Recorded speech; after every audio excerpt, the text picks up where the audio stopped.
Assalamu alaikum wa rahmatullahi wa barakatuh. Inshallah, we will now discuss Surah Al-Kawthar.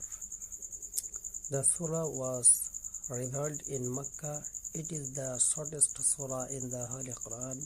Its number of verses is 3.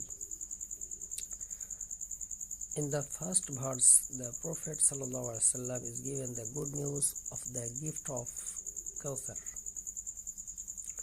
In the second verse, the Prophet ﷺ is commanded to prayer and offered sacrifice. In the third or last verse, the Prophet ﷺ responds to the words of the disbelievers.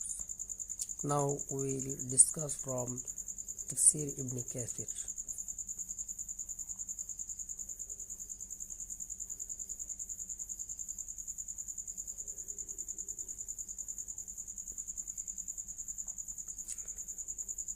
Sahih Muslim, Abu Dawud and An-Nasa'i all recorded from Anas radiallahu ta'ala anhu that he said, while we were with the Messenger of Allah in the masjid, he rose it off into a slumber.